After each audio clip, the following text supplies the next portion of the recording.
Good afternoon, everyone, and thank you all for joining us for this very important and timely conversation, Elections in the Coronavirus Pandemic.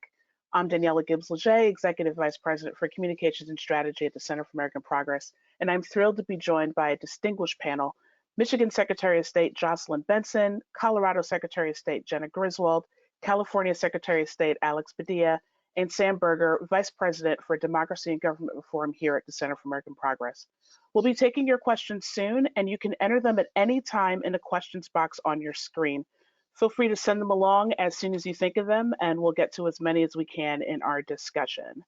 I'd like to open up and start by asking all the Secretaries of State to briefly talk about how things are going right now. This pandemic is testing our election systems like never before. In the United States, the act of casting one's ballot has historically been a social affair. Each election, voters gather at their polling places, sometimes traveling with groups of friends and neighbors to vote in person and receive that prized "I voted" sticker. But this pandemic and social distancing are throwing a wrench into business as usual, and states are scrambling to adapt. So I'd like to ask each of you, what is the temperature among election administrators in your states right now? And what have you been hearing from local election officials and others who are on the front lines? Secretary Padilla, I'd like to start with you. Sure, thank you, and thank you everybody for joining this. We knew coming into 2020 that this was going to be a very important year because of the presidential election. What we didn't anticipate is that we'd also be dealing with an unprecedented global health pandemic. So this conversation is both timely and obviously very, very critical.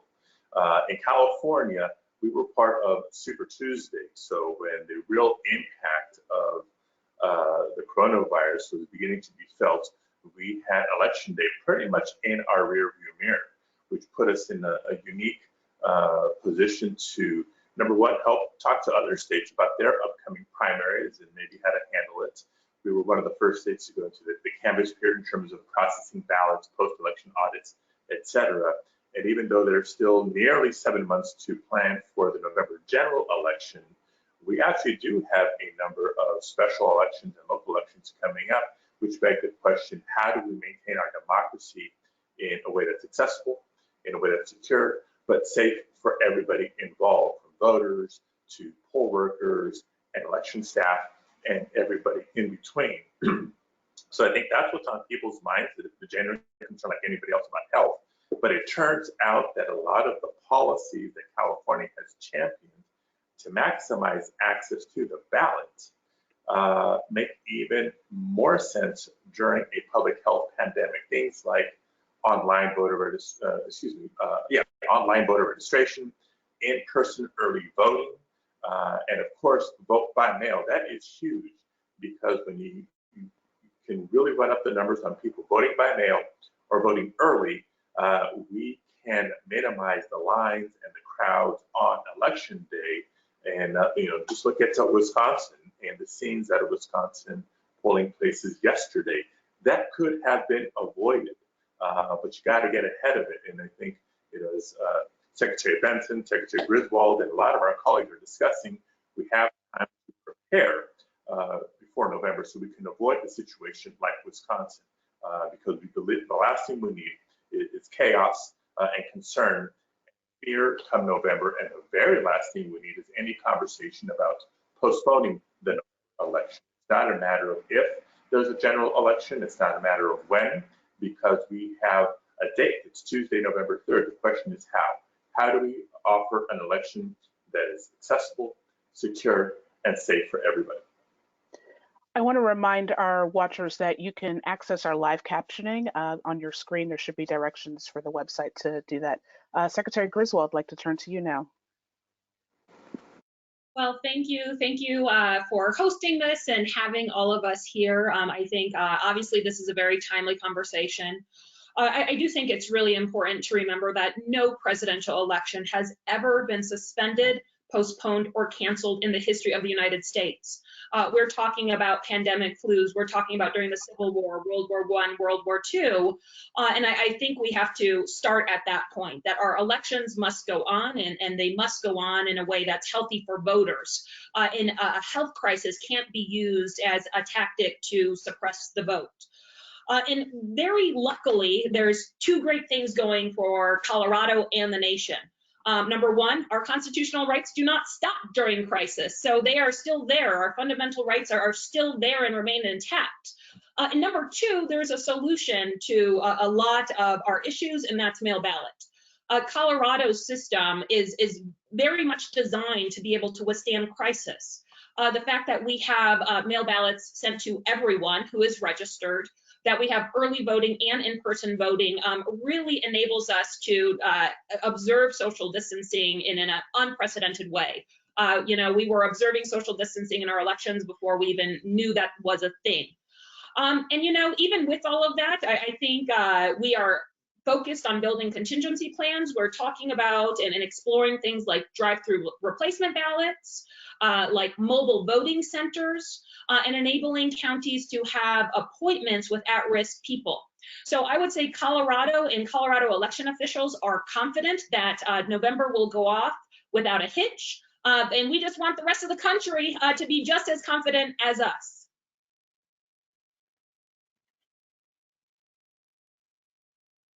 Hi, can you guys hear me?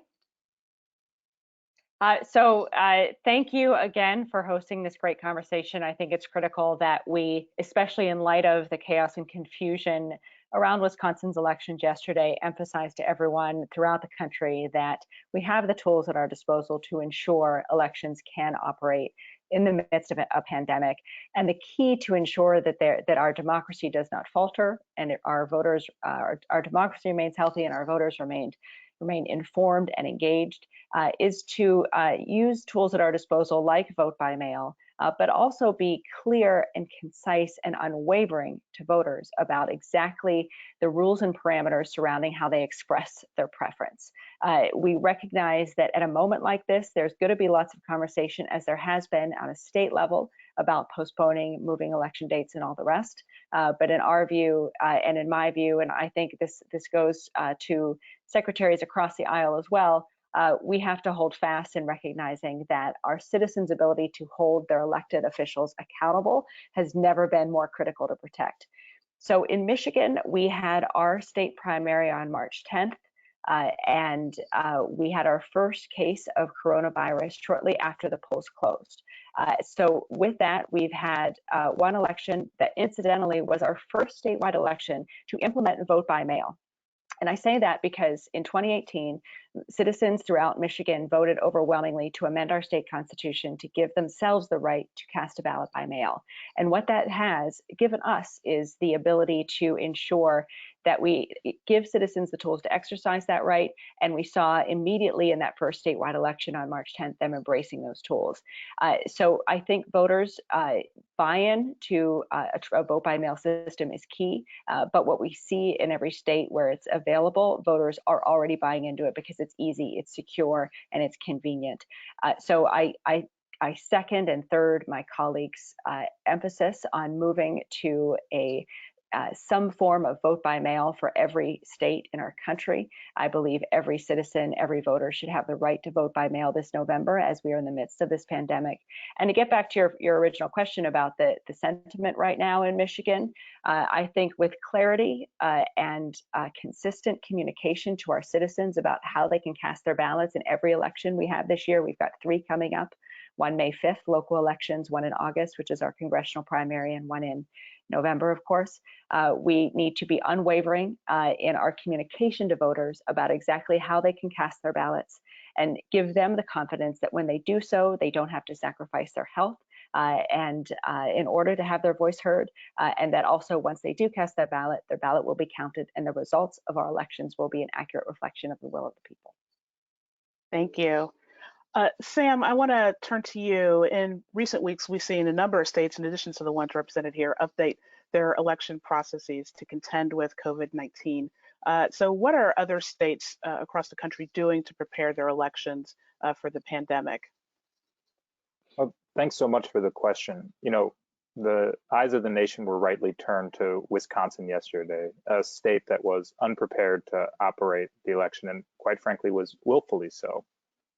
Part of an effort to decrease voter turnout to impact the election. But there are a number of states that have already been taking steps to prepare their primaries, prepare to hold elections in light of the pandemic. So you have a place like Nevada, which has expanded vote by mail, places like Indiana that are trying to loosen requirements for absentee ballots. You have Montana, which has expanded vote by mail, but ensured that in doing so, where counties choose, they keep in-person options, which is critical. Vote by mail, we need to be moving that. We need to be moving the vast majority of people to vote by mail, but that can't be everybody, and so there need to be robust in-person options. And then you have a place like North Carolina, which is allowing for online registration. Another critical aspect of this, we're rightly focused on voting, but before you vote, you have to register. And when you think about the places that people normally go, the way that registration drives normally work, going door to door, going to concerts, grocery stores, that sort of thing, folks aren't going to be able to do that, let alone trying to get everyone to keep track of when the registration deadlines are when they're dealing with all the other implications of the pandemic. And so loosening those requirements, making it easier for people to register and to vote are critical. And it's heartening to see some states taking the right step, but it's also worth pointing out that some states aren't. Great, Sam, that's a good segue into the next question that I wanted to ask for Secretary Padilla about, most of the focus has been, rightly so, on how Americans will cast ballots, but it is crucial that people are actually able to register to vote in the first place. California already makes registering to vote very convenient by way of online and same-day registration, but as Sam noted, many states lack a lot of these policies. So I just want to ask you, compared to past elections, we talked about some of the barriers that people are going to face now. Why are these policies really important during a public health crisis, and what advice can you offer to other states in setting some of these things up? Right, and I'll repeat a little bit of what I said in my earlier comments, just to set the context. Number one, as the whole world is naturally fearful and concerned about the public health risk because of the pandemic, we cannot let our democracy be a casualty of this health crisis. And so how do we do that? How do we maintain a November election in a way that's successful, secure, and safe for everybody? To your point, you can't vote unless you register to vote to begin with. And so no better physical distancing way to register to vote than to do it online. That's one of several options people have in California for registering to vote.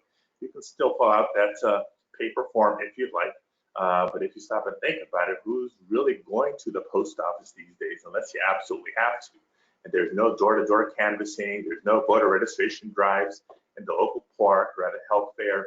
So voter registration is taking a hit in states that don't have online registration.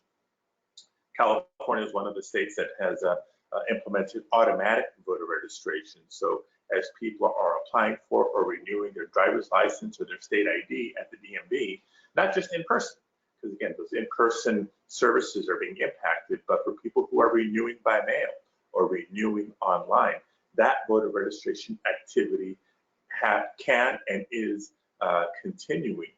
We also are reaping the benefits of our pre-registration initiative. More than 500,000 16 and 17-year-olds have pre-registered to vote in recent years, with many of them turning 18 this year in time for being able to vote in the 2020 election. So even during this health pandemic, the policies that we put in place to maximize access to the ballots are continuing to bear fruit, even more so during this health pandemic. But that's in California.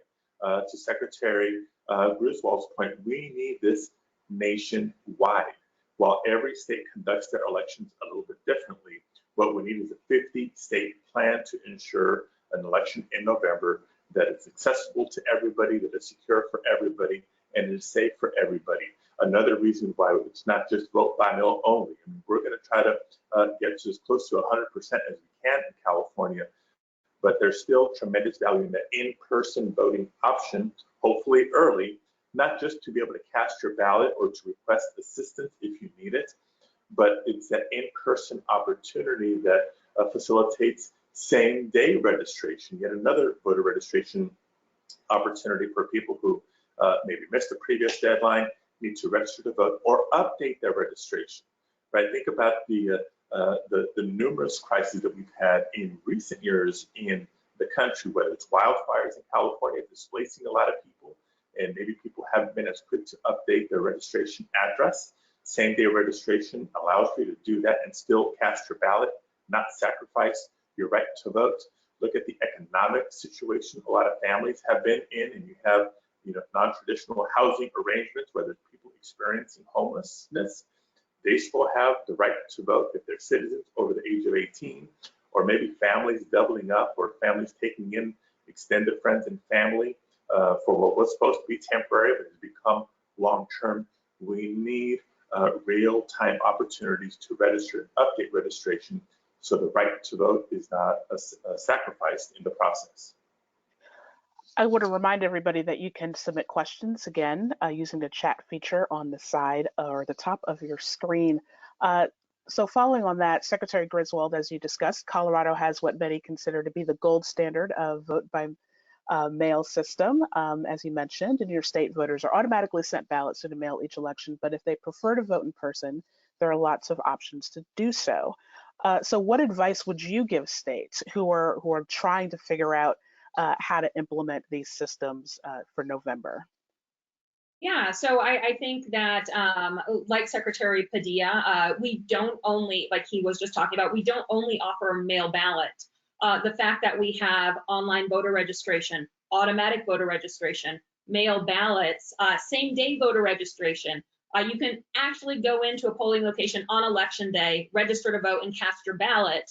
That just shines in such stark contrast to a lot of the regressive policies we see across the nation. And I do think that this healthcare crisis is really underlining the fact that any eligible American across the nation should have the same voter access as a Coloradan or as a Californian. And our voting rights, our fundamental rights to have our voices heard and help determine the future of the country, our fundamental rights should not change once you go over state borders. So I would say to other states that if you create access, you will create participation. Colorado has the highest number of eligible voters registered in the nation, just over 90%, and we consistently lead the nation in turnout.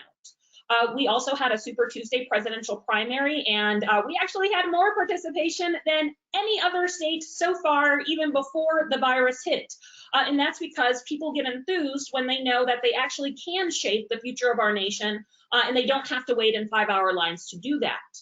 I think that the gold lining of a lot of this when it comes to voting rights is that states across the nation are recognizing that we need to move forward.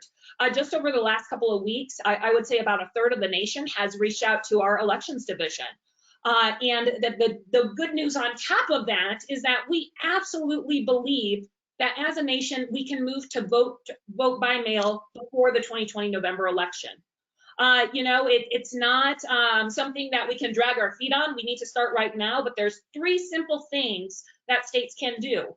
First, get centralized scanners for reading ballots. Second, start talking with vendors who do mail ballots to make sure that they have the supply. And 3, hire seasoned election personnel to help set up the system, and then lean on states like us.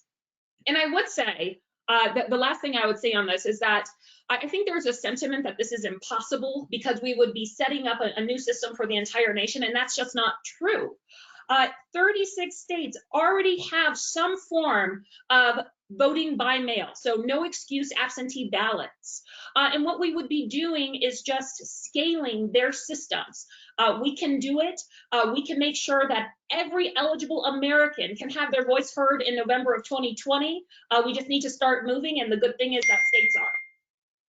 Great, and that segues nicely into my question for Secretary Benson, and that Michigan does make it very easy for voters to cast ballots by mail via no excuse absentee voting, which is another key policy for ensuring that Americans can participate in elections this year during the pandemic. So I'd like to ask you, how is your state preparing for the large surge in ballots cast by mail this year, and how critical of a role will ballot tracking programs, something the Secretary just touched upon, play in protecting the right to vote? Well, Michigan benefits from the fact that, number one, the overwhelming majority of voters elected to give themselves the right to vote by mail just one election ago. And then secondly, we benefit from the fact that we're not the first state in the nation to go. We can learn from Colorado, California, Washington, Oregon, states that have, in some cases, took many years to implement a system and go from 0 to 60. We have learned from and implemented a lot of the best practices to a place where we're now working with our legislature to update our statutes to match our new constitutional rights for voters. Ballot tracking is a great example of that. We anticipate that ballot tracking will be available for every voter in advance of our August primary election, and that's critical if we are asking more citizens to embrace this new right to vote by mail. Well, I think all of us are working to ensure that there is still that election day option that's limited and available for all. Encouraging more people to use the vote by mail right that they have in Michigan requires us to give them something to believe in, to trust, and to know that when they request their ballot, it will be sent to them. When they send it back, it will be counted. If there's any concerns about the signature match process, they'll have an opportunity to cure it. So we've been able to take all of these lessons learned from other states that took many more years to implement this provision and go from 0 to 60 in just a few months to the benefit of all of our voters. What that also means is that vendors already know what it's going to take. So it's simply a phone call and setting our expectation of what we want. But what it also shows is that states that are behind Michigan, the handful of states that still have not moved in this direction, have the best practices at their fingertips by talking with other states to simply bring and ramp up quickly for November all these rights to all citizens.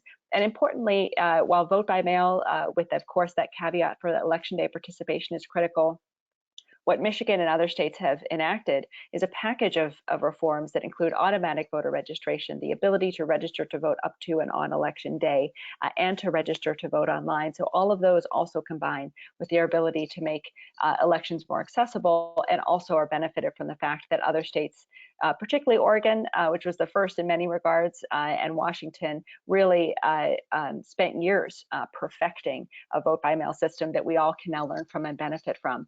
The one thing I'll emphasize, though, and we haven't touched upon it yet, but it is such a reality for us in Michigan in terms of the climate, and we saw this in Wisconsin, we saw this in Ohio, is what happens when you inject partisanship and partisan agendas into this process. What we're talking about right now are good government solutions that every voter can benefit from, and that every voter in states that have them have benefited from, regardless of how they vote.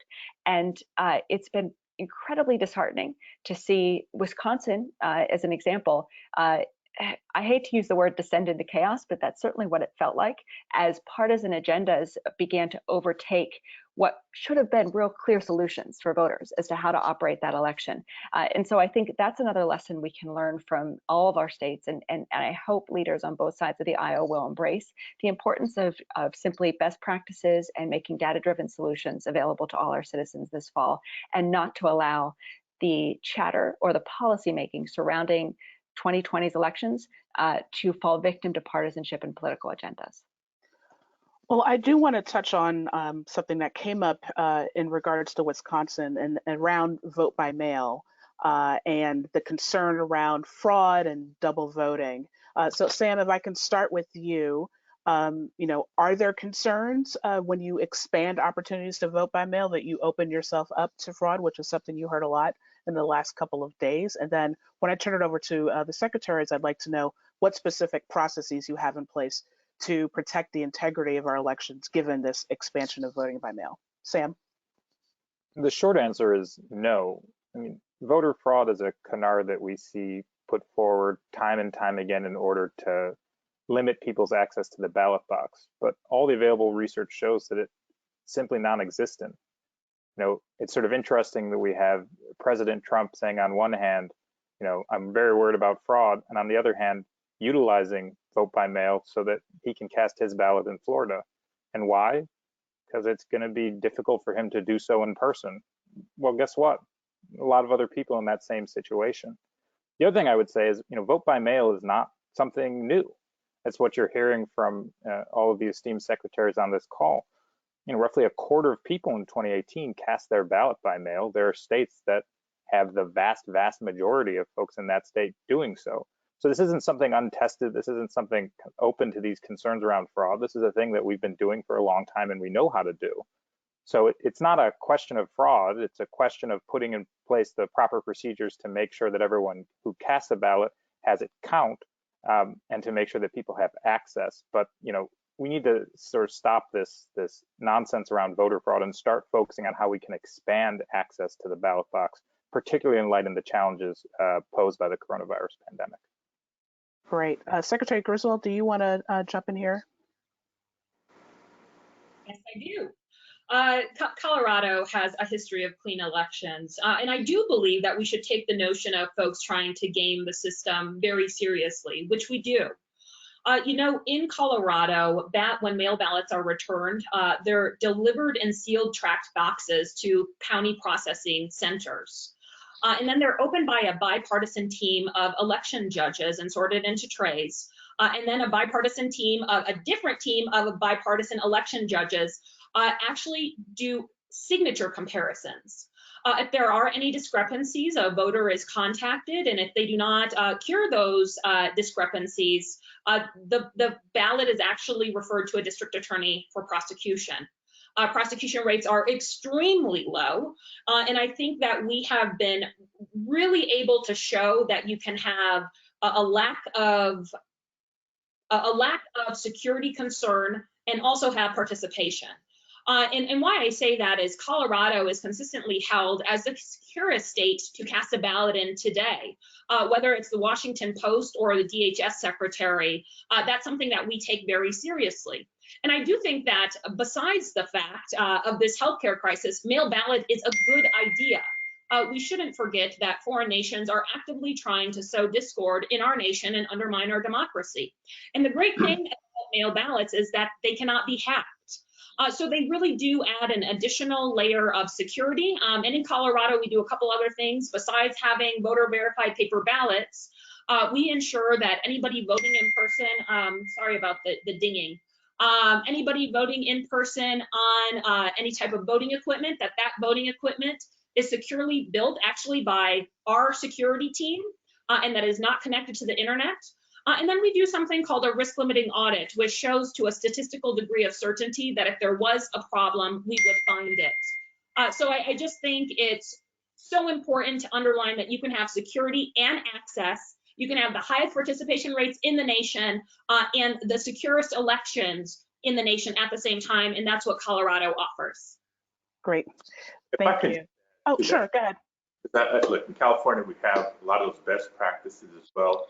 Signature verification process, the opportunity to cure for a voter if there's a signature issue, the ability to update a voter file in real time to prevent against double voting, all those things to maintain the integrity of the election process. But let's be real here. The term voter fraud is much more often utilized as a pretext for the voter suppression policies that we still see in far too many states that have the real effect of making it harder for eligible people to register to vote to begin with, or for properly registered voters to be able to cast their ballot. Now, look, we're elections administrators. To Secretary Benson's point, this should not be a partisan discussion. But unfortunately, whether it's Wisconsin yesterday or far too many cases, even in recent years, it has become that. And so you couple people not feeling safe going to vote in person, look at Wisconsin yesterday, to people being wrongly purged from voter rolls with limited opportunities to get back on the voter rolls, limited locations to vote, restrictive vote by mail policies. If you have a vote by mail option, to begin with, we have the makings of a crisis and a disaster come November. We start by hoping for the best. We've got to prepare for the worst case scenario. And come November, my God, I pray that we have flattened the curve by then. But if you listen to Dr. Fauci, he's the one that said the virus has its own timeline. Maybe the pandemic has dissipated by then. Maybe not. We don't know. Or even if it has, there's a good chance of another spike in the number of cases and the number of people impacted by COVID-19, and therefore distancing measures, polling place limitations. Already counties and across the country are feeling the impact of poll worker retention and recruitment. So we want to encourage more vote by mail. Most states are looking at that. Some states are still very resistant to it, which is malpractice in my opinion. But we offset that with more in-person early voting, but that's being challenged by the physical distancing and other directives that we're getting from public health officials. What happened in Wisconsin yesterday should not be a preview of what we're going to see in November. It should be a warning. It should be a red flag. It should be an alarm. And there is still time for us to put measures in place like vote by mail and everything else we've been talking about today in place for the November election so that we deliver an accessible, secure, and safe election for all Americans, not only voters in states that get it, not only for voters in states where you have responsible secretaries of state leading the charge on policy.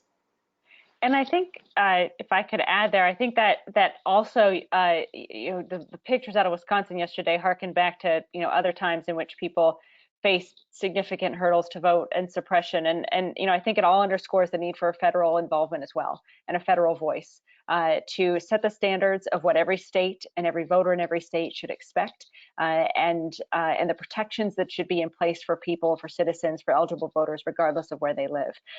So we can't, as much as we believe that democracies or that states are the laboratories for democracy, and certainly so many states have shown that, we can't, the federal government cannot abdicate its unique responsibility here to set the bar for what every voter should have come November, and to back that up with effective and sufficient funding. Federal resource, federal standard that we also strive to implement. That was the golden missed opportunity in the last stimulus package. Great, thank you. I want to try and consolidate a bunch of questions that we've received around vote by mail, and obviously it's going to be crucial to November. But we do know that vote by mail is an ideal policy for a lot of people, including Americans with disabilities who may need ballot marking devices or polling machines with audio options. Vote by mail can also be problematic for Native American communities because they do not have traditional post mail addresses, and in some cases, individuals have to drive over 60 miles to reach a rural post office. I want to read a question we received from Mary, where she asked, for paper absentee voting, many states have a requirement that a witness verify signature. Given social distancing and the fact that many voters live alone, how can states waive this requirement? Must this be changed by state legislatures, or can this be waived by a state Secretary of Election? And I would just add on to that, what policies are you all putting into place to assure that everyone can access their right to vote and that no one is left out of this process? Secretary Benson, I'll start with you. I can speak to that because we have a May 5th local election coming up, and we've been looking at various, we don't have that type of essentially notarization requirement for a signature signing a ballot in Michigan, which speaks, and we haven't needed it. Other states haven't needed it. So, the necessity of it is I think arguable.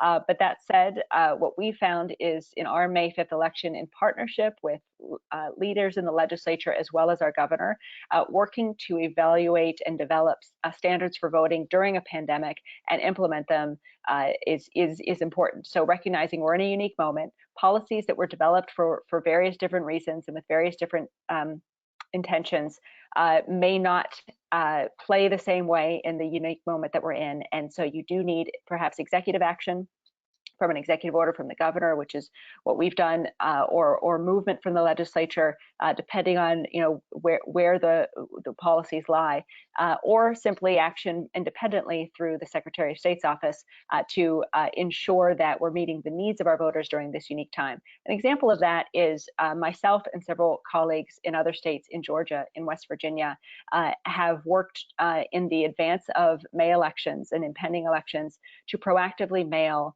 absentee ballot applications to every voter. Now, that's not something that's usually done statewide. Of course, states like Colorado actually mail the ballots to every voter that's registered. for us, that the best step in preparing for our next election was to have the authority to, just as my colleague in West Virginia and Georgia have also sought to do, make sure every citizen gets that absentee ballot application and knows how to request it. So those are policies that weren't necessarily in place prior to this pandemic, practices from our office and others that we hadn't done, but is an example of the ways in which we need to be creative and adapt and use partnerships with the executive authority of our governors and our legislature policymaking process and the funding associated with all of those elected bodies to ensure that we're being nimble and flexible to meet the needs of our voters in these unique moments. Great. Secretary Griswold? I think I solved the dinging, so there should be no dinging. We'll see. I would say these questions really hit the nail on the head, and not only in times of crisis. You just have to look across the nation to Florida to see voter suppression and trying to implement a poll tax, to Georgia in disenfranchising African Americans, to Texas of making it hard for young people to vote, in the Dakotas with Native Americans. And that this is not something new, and it's something that every American should be very concerned about, because your eligibility to vote is not determined by the color of your skin, your creed, or your age. And last year, building on top of already our incredibly accessible elections, I was really proud to lead and work with the Colorado legislature to pass one of the largest democracy reforms in the nation. And it included access to voting, campaign finance, lobbyist reform, and a whole host of things. But specifically talking about Native Americans' access. We worked with our 2 tribal leadership councils to make sure that Native Americans would not be suppressed in Colorado. And out of our 2019 law, we now have a guaranteed polling location or mail-in ballot drop box on every single tribal land at the request of tribal leadership. We made sure that old regressive laws that wouldn't enable voter registrations to happen, voter registration drives to happen on reservations were turned back, and that people living on tribal lands just have just as much right to be registered to vote as anybody else.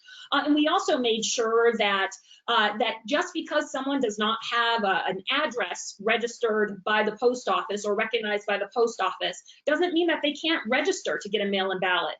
So we made sure that there was access, and every other state can do that also. When it comes to people with disabilities, in Colorado, you can always ask for help filling out a mail-in ballot. You can go vote in person on equipment that makes that a little easier, and also ask for assistance. That was already pre-existing.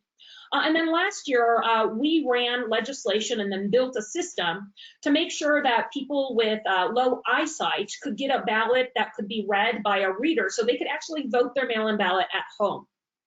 And lastly, being the youngest Secretary of State in the nation, it's very important to me that young people have their voices heard. And we also often see this as a major barrier across the nation. So last year, we had actually enabled 17-year-olds turning 18 by the general to cast a ballot in a primary, and they really turned out in our presidential primary. It was about 46% of registered 17-year-olds voted in our presidential primary, which is really cool.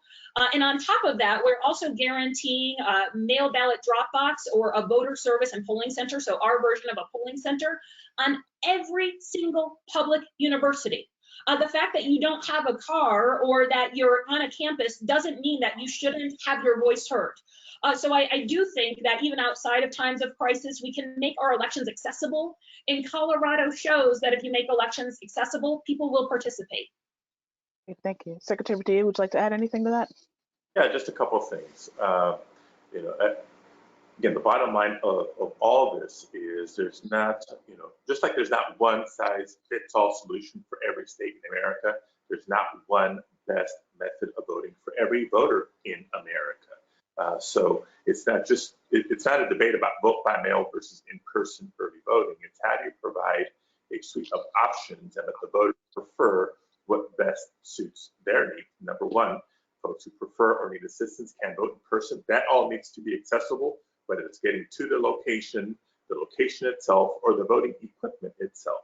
But for people who prefer to vote by mail, the safest way to do it nowadays, we are now innovating in the remote accessible vote by mail voting system space as well. So all voters can maintain the ability to vote privately and independently. That should not be compromised based on how a voter chooses to vote. And in regards to vote by mail for folks living on tribal lands or others with non-traditional either postal service or address, again, it's not an either or. It's affording the options for how people prefer to vote so they can maintain the right to vote, stay safe and secure and healthy in the process. Great, thank you. I'm going to try and combine two questions, and Sam, I'll start with you on this. I think they're related because it's about timing. Jim asks, how much time is remaining for states to actually pass pending bills that can become implemented before November's election?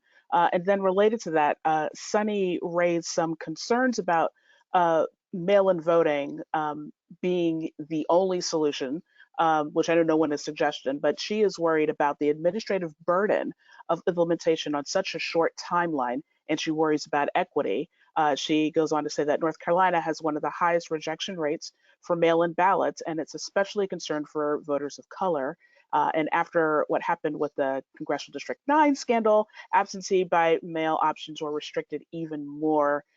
So like I said, Sam, I'd like to start with you. How do we ensure that voters just aren't disenfranchised during this transition and that there's actually enough time to make all these changes that we need? That's a great question. I think the first thing is that states need to be taking action now. But it's not just states. The federal government needs to be giving states the resources to take that action. And so in the recent legislation that Congress passed, there was $400 million. But we need billions of dollars, not millions.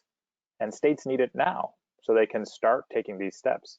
In addition, I think you heard all three secretaries mentioning the need for federal direction, federal requirements, to make sure that everyone is putting in the same requirements in place.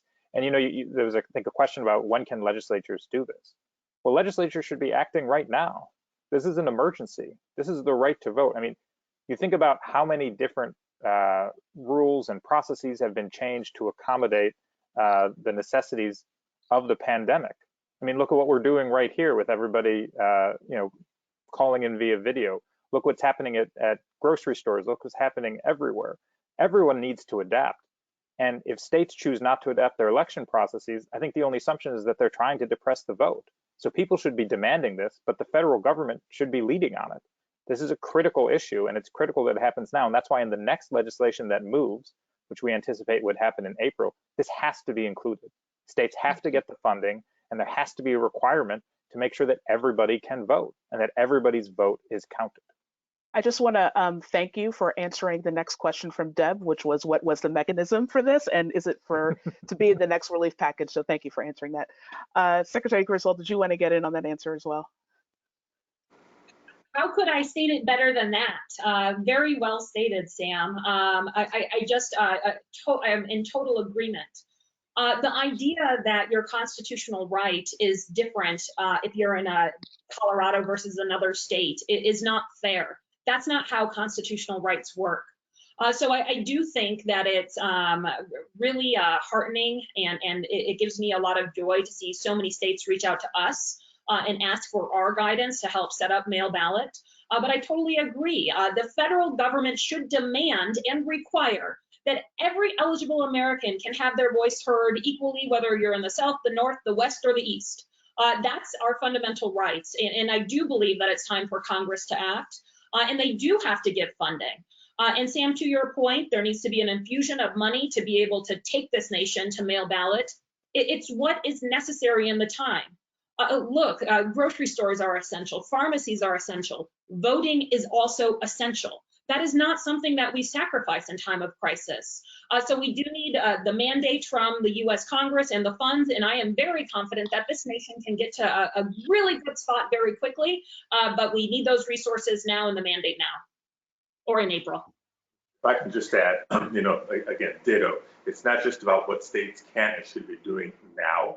It's what Congress can do and should be doing now.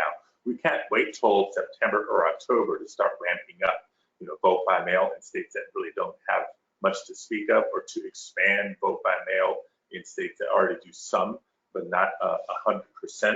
We can't wait till September and October to start identifying either, new in-person early voting locations, or frankly, how to replace the current polling places in vote centers. I'll give you one example. Historically, there's been a good percentage of polling places, maybe at retirement homes and senior centers. That's not a good idea anymore for all parties involved. So we need new locations. A physical voting location of maybe 1,000 square feet might have been suitable in some communities when the voting booths were side by side. If we're spacing them out 6 feet apart, we need much bigger spaces. All that logistical activity needs to happen now. The resources to support that needs to happen now. And so we need federal action now, and state by state. Frankly, state by state, it's a little bit different. Some legislatures maybe have adjourned. Maybe they're getting called back into special session, maybe not, depending on statute and state constitutions. Governors have authority via executive order to allow for some of these changes. So specifically how they're implemented may be a little bit different state by state, but we know the formula that's necessary to avoid a crisis in November. We need to move on it now. Great. Secretary Benson, did you want to add anything to that?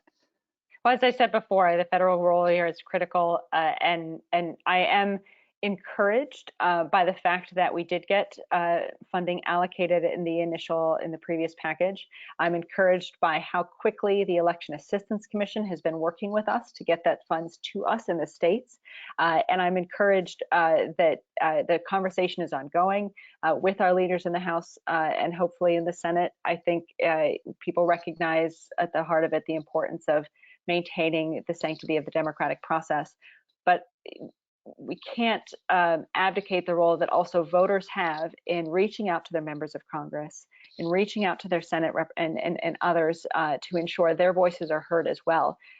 We are representing and we work for our citizens, and our voices are tantamount to theirs in emphasizing what they demand from their federal government. So our hope is that we'll continue to see in this next stimulus package more funding, and that I hope it won't come at the expense of the security measures that we also need to keep developing as well to combat efforts to impact the security of our process, as well as the misinformation to voters that may emerge in the months ahead.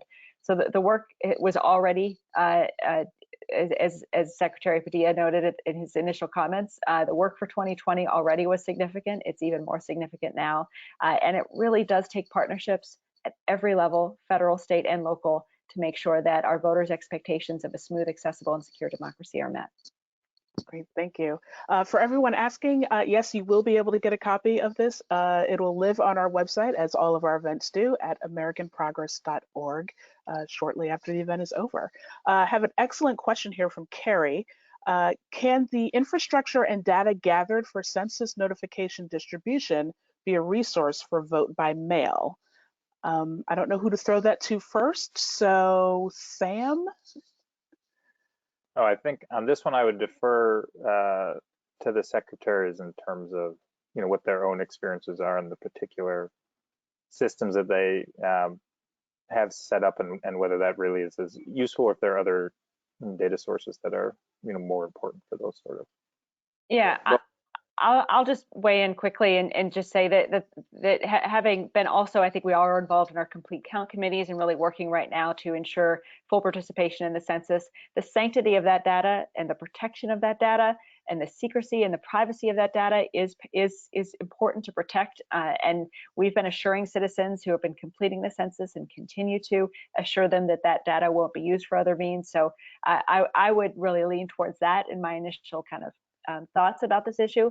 And there are also lots of other data sources. Most importantly, we have the DMV in Michigan, so we've got information from people who drive, people who are citizens and have state IDs. So there are other sources of data that I think can possibly be used, but none of that is to supplant the benefit of policies like automatic voter registration, which simply ensure that anytime a citizen interacts with our office, for example, at the DMV, that they're automatically registered to vote unless they opt out. That to me is the best way of making sure our voter rolls are clean, are accurate, and that we have close to or full registration of all of our citizens. Yeah, if I can add to that as well. So yes, elections administration is informed by voter registration data and other data sets aside from the census, right? We know how many polling places or vote centers for how many voters based on registration data, you know, materials being made available in languages other than English based on voter preferences communicated to us given voter registration data, et cetera. But the census is very, very helpful for elections related activities. And I'll give a couple of examples. So number one, yes, a reminder, anybody listening who has not participated in the census yet, do so immediately. You can do it by phone, you know, or online. Don't wait for the form in the mail if you don't have to. You can do it today. Number two, your personal information is absolutely private and confidential. Federal law protects all the personal information gathered by the census. But the value of the census is how it informs policy from a statistical standpoint. When we talk about census and promoting the census, we're quick to remind folks how federal funding is dispersed across states is driven by census data, right? The percentage of the population that your state represents. But it's also used to determine the reapportionment process. How many representatives each state has in Congress is determined by the national population count achieved through the census, hopefully as fair and accurately as possible. So number of representatives for each state, that is a big concern for every state. So a reason for folks to participate in the census and how that census data is important. And by extension, redistricting. If you're concerned about gerrymandered districts in your state or in your county or in your city, know that we need good population counts through the census if we want a shot at fair redistricting. So yes, census data is critical, participation is critical, your personal information is private and confidential, but that data, among other data sets, is vital for free and fair elections. Great. Thank you. I just want to remind our watchers that you can follow this conversation along on Twitter using the hashtag elections during COVID-19. Again, that's elections during COVID-19. We will be trying to answer some of the questions that we don't get to during this webcast afterwards, so feel free to send them along there. I did want to raise another really excellent question here from Jasmine. She would like to know how the Secretaries of States are going to work with nonprofit organizations that do voter registration work. And I just want to, add a little of my own, question to that too, is a lot of these nonprofits are specifically working to reach hard to reach communities of color, and their work is just turned upside down, obviously, right now. So how are you all working with these groups in a very non-traditional time? Secretary Griswold, would you like to start? Sure. That's a really good point because a lot of voter registration drives are not happening right now. And I think it underlines the need for every state in the nation to have online voter registration, which we do here in Colorado. And actually, even before COVID-19, we recognized that it was going to be such a pandemic. We had already started working with a lot of the nonprofit organizations in Colorado. We actually have a bipartisan committee that has members of the legislature and different interest groups sitting on it, and we work together to make sure that we're identifying needs.